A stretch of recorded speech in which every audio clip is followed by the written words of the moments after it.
የሰዎች እውነተኛ ማንነት በ3 ደቂቃ የማንበብ ጥበብ። በየቀኑ የምናገኛቸው አብረውን የሚሰሩ አልፎ ተርፎ አብረውን የሚኖሩ ሰዎች በእውነት ውስጣቸውን እናውቃለን። አንድ ታዋቂ የፈረንሳይ ፖለቲከኛ የተናገረው አስገራሚ አባባል አለ። የሰው ልጅ ቃላትን የፈጠረው የውስጡን ሐሳብ ለመግለጽ ሳይሆን ሐሳቡ ለመደበቅ ነው ይላል። አዎ ማህበረሰባችን ያስተማረን ስሜታችን እንድንደብቅ ነው። ስናዝን ደህና ነኝ እንላለን። ሰው ስንጠላም በውሸት ፈገግ እንላለን። ስንፈራ ደግሞ ደፋር መስለን እንታያለን። ሁላችንም ጭንብል ወይም ማስክ አጥልቀን ነው የምንጓዘው። ነገር ግን አንድ መቼም ቢሆን መዋሸት የማይቻል ነገር አለ። እሱም የሰውነታችን ቋንቋ ወይም ቦዲ ላንጉጅ ነው። አእምሯችን ቃላትን አቀነባብሮ ሊዋሽ ይችላል። ነገር ግን ንዑስ አእምሯችንና የሰውነታችን እንቅስቃሴ የቱንም ያክል ብንጠነቀቅ እውነተኛ ስሜታችን አሳልፈው ይሰጣሉ። የሰውነት ቋንቋ ጥናቶች እንደሚያሳዩት በሰው ልጆች የዕለት ተዕለት ግንኙነት ውስጥ ቃላት ያላቸው ቦታ 7% ብቻ ነው። 38% የድምጽ ቃናችን ሲሆን 55% ደግሞ የሰውነታችን እንቅስቃሴ ነው። ይህ ማለት ሰዎች ከሚነግሩ ነገር ይልቅ ዝም ብሎ የሚያሳዩን ነገር እውነተኛ ማንነታቸው ይነግርሃል ማለት ነው። ሰላም የፀሐይ ቤተሰቦች፣ ዛሬ ማንም ሰው ሊደብቀው የማይችለውን ሰዎች ልክ እንደ ግልጽ መጽሐፍ እንድታነቡ የሚያሳዩአችሁን የሰውነት ቋንቋ ሚስጥር በጥልቅ እንመረምራለን። ከዛሬ ጀምሮ አንድን ሰው ባገኛችሁት በመጀመሪያዎቹ 3 ደቂቃ ውስጥ ይዋሻችሁ እንደሆነ፣ እንደሚወዳችሁ፣ እንደሚንቃችሁ ወይም እንደሚፈራችሁ በቀላሉ መለየት ትችላላችሁ። አእምሮአችሁን ከፍታችሁ እስከ መጨረሻው አዳምጡኝ። ይህ ትምህርት ከማታለልና ከክህደት ይጠብቃችኋል። አንደኛ፣ የውሸትና የእውነት ፈገግታ። አንድን ሰው ስታገኘው መጀመሪያ የምታየው ፊቱና ፈገግታው ነው። ነገር ግን ሁሉም ፈገግታ ደስታን አይገልጽም። አብዛኛው ሰው ፈገግ የሚለው ትህትናን ለማሳየት ወይም በውስጡ ያለውን ጥላቻና ጭንቀት ለመደበቅ ነው። ታዲያ እውነተኛው ፈገግታ ከውሸቱ ፈገግታ እንዴት እንለያለን? ሚስጥሩ ያለው ከንፈር ላይ ሳይሆን አይን ላይ ነው። በስነ ልቦና ሳይንስ ዱሼን ስማይል የሚባል የእውነት ፈገግታ አለ። አንድ ሰው ከልቡ ፈገግ ሲል የአፉ ጥንቻዎች ብቻ ሳይሆኑ የአይኑ ዳርቻዎችም ይሰበሰባሉ። አይኑ ይጨፈጨፋል፣ እናም ፊቱ ሙሉ በሙሉ በደስታ ይሞላል። ነገር ግን አንድ ሰው በውሸት ወይም ለይምሰል ፈገግ ሲል የሚንቀሳቀሰው የአፉ ጥንቻ ብቻ ነው። ከንፈሩ ይለጠጣል፣ ነገር ግን አይኑ ላይ ምንም አይነት ስሜት አይታይም። አይኑ ቀዝቃዛና የሞተ ነው። ስለዚህ አንድ ሰው ፈገግ ሲልላችሁ ጥርሱን ሳይሆን አይኑን ተመልከቱ። አይኑ አብሮ ፈገግ ካላለ ያ ሰው እያታለላችሁ ነው ወይም ስሜቱ እየደበቀ ነው ማለት ነው። በተጨማሪም የቅጽበት ስሜት የሚባል አለ። ሰዎች እውነተኛ ስሜታቸው በውሸት ፈገግታ ከመሸፈናቸው በፊት ለአንድ ሰከንድ ያክል እውነተኛ ስሜታቸው ፊታቸው ላይ ብልጭ ብሎ ይጠፋል። በንግግር መሃል የሰውየው የአፉ አንደኛው ጥግ ብቻ ወደ ላይ ከፍ ካለ ወይም ልክ እንደ መሳቅ ያ ሰው በውስጡ ንቀት አለው ማለት ነው። ቃላቱ ቢያደንቁም የቅጽበት ስሜቱ ግን እንደሚንቃ አሳልፎ ይሰጠዋል። ሁለተኛ፣ አእምሮን የሚያጋልጠው የእግር አቅጣጫ። የሰዎችን ሐሳብ ለማንበብ ስንሞክር ሁልጊዜ ፊታቸው ላይ ነው የምናተኩረው። ነገር ግን የኤፍቢአይ መርማሪዎችና የስነልቦና አዋቂዎች የአንድን ሰው ሐሳብ ለማየት ፊቱ ሳይሆን እግሩን ነው የሚያዩት። ለምን? ምክንያቱም የሰው ልጅ ፊቱ ለመቆጣጠርና የውሸት ስሜት ለማሳየት የሰለጠነ ነው። ነገር ግን እግሩን ለመቆጣጠር አያስብም።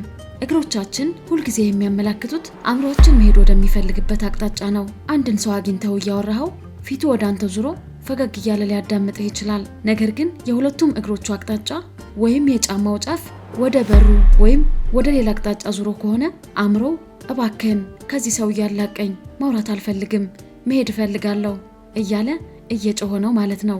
ቃላቱ ጨዋታ ደስ ይላል ቢሉም እግሮች ግን እውነቱ ይነግሩሃል።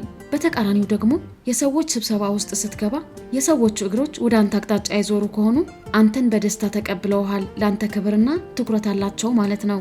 ስለዚህ በሚቀጥለው ጊዜ ስብሰባ ላይ ወይም ከደንበኛ ጋር ስታወራ ሰውየው እያዳመጠ እንደሆነ ለማወቅ ፊቱን አትመን። እግሩን ወዴት እያመለከተ እንደሆነ ተመልከት። እግሩ ወደ በሩ ከዞረ ንግግር አሳጥረ ተሰናበተው። ሶስተኛ፣ እጅን መደበቅና አንገትን ማሸት። ሶስተኛው የሰውነት ቋንቋ ሚስጥር።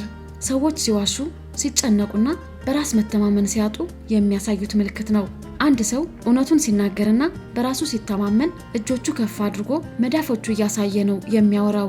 ክፍት መዳፍ በሰው ልጅ ታሪክ ውስጥ ምንም የደበቅኩት የጦር መሳሪያ የለኝም፣ ንጹህ ነኝ የሚል የሰላምና የእውነት ምልክት ነው። ነገር ግን አንድ ሰው ሲዋሽ ወይም አንድ የሚደብቀው ትልቅ ሚስጥር ሲኖር ሳያውቀው እጁ መደበቅ ይጀምራል። እጁ ኪስ ውስጥ ይከታል ወይም ጠረጴዛ ስር ይደብቃል። ንዑስ አእምሮው እየዋሸ ስለሆነ እጅህን ደብቅ ብሎ ትዕዛዝ ያስተላልፍለታል። ሌላው በጣም አደገኛውና የጭንቀት ምልክት ማረጋጊያ ባህሪያት ይባላሉ። አንድ ሰው ሲጨነቅ ወይም የማይመች ጥያቄ ስትጠይቀው አንገቱን ማሸት ይጀምራል፣ ፊቱን ይነካል፣ ፀጉሩን ያካል ወይም የሸሚዙን ኳሌታ ያስተካክላል። ይህ ለምን ይሆናል? የሰው ልጅ አእምሮ ጭንቀት ሲሰማው የልቡ ትርታ ሲጨምር ራሱን ለማረጋጋት ሲል አንገቱ ላይ ያሉ ነርቮችን በማሸት የልብ ትርታው ለመቀነስ ይሞክራል። ስለዚህ አንድን ሰው እያወራህ በተደጋጋሚ አንገቱና ፊቱ የሚያሽ ከሆነ፣ እጁን የሚደብቅ ከሆነ በውስጡ ትልቅ ጭንቀት፣ ፍርሃት ወይም ውሸት እንዳለ ተጠራጠር። አራተኛ የድምፅ ቃና ፍጥነትና ማስተጋባት። የሰዎች እውነተኛ ማንነት የምናነበው አራተኛው ጥበብ እንዴት እንደሚያወሩ ማዳመጥ ነው። አንድ ሰው ሲዋሽ ድምፁ ከወትሮ በተለየ ከፍ ይላል፣ አሊያም ቶሎ ቶሎ ማውራት ይጀምራል። ለምን? ምክንያቱም ውሸቱን ቶሎ ቶሎ ተናግሮ መጨረስና ከጭንቀቱ መገላገል ስለሚፈልግ ነው። እውነቱን የሚናገር ሰው ግን አይቸኩልም። ቃላቶቹን አስቦ ቆም እያለ በዝግታና በተረጋጋ ድምፅ ቃና ነው የሚያወራው። ሌላው አስገራሚ ጥበብ ደግሞ ሰዎች አንተን ምን ያክል እንደሚወዱህና እንደሚያከብሩህ የምታውቅበትን ሚረሪንግ ወይም ማስተጋባት የሚባለውን የሰውነት ቋንቋ ነው። የሰው ልጅ ተፈጥሮ የሚወደውና የሚያከብረውን ሰው ሳያውቀው ኮፒ ማድረግ ነው።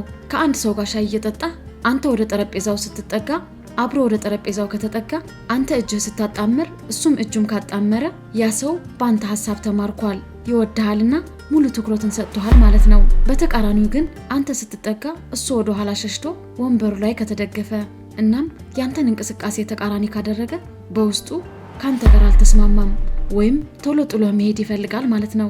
እንግዲህ የዚህ ቤተሰቦች የሰዎች ሀሳብ ማንበብ ማለት አስማት ወይም ጥንቆላ አይደለም።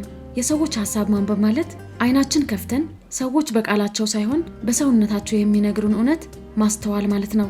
የውሸት ፈገግታቸውን፣ አእምሯቸውን የሚያጋልጠውን የእግራቸው አቅጣጫ፣ ሲዋሹ የሚያሳዩትን የጭንቀት ምልክትና የድምጻቸው ቃና በጥሞና ማስተዋል ጀምሩ። ነገር ግን አንድ ማስጠንቀቂያ ልስጣችሁ። ይህንን ጥበብ አውቃችኋል ማለት ያገኛችሁትን ሰው ሁሉ በጥርጣሬ አይን ማየትና ይህ ሰው አፍንጫውን የነካው ሊዋሸኝ ነው እያላችሁ ራሳችሁን ወደ እብደትና ጭንቀት አታስገቡ። አንዳንዴ ሰው አፍንጫውን የሚነካው አፍንጫው ስላሳከከው ብቻ ሊሆን ይችላል። የሰውነት ቋንቋ ማንበብ ያለባችሁ አጠቃላይ ሁኔታው በማገናዘብና ከ3 በላይ ምልክቶች በአንድ ጊዜ ስታዩ ብቻ መሆን አለበት። ይህንን ጥበብ ተጠቅማችሁ በቢዝነሳችሁ፣ በስራ ቦታችሁና በማህበራዊ ግንኙነታችሁ ማንም እንዳያታልላችሁ ራሳችሁን ጠብቁ። እስኪ ራሳችሁን ጠይቁ።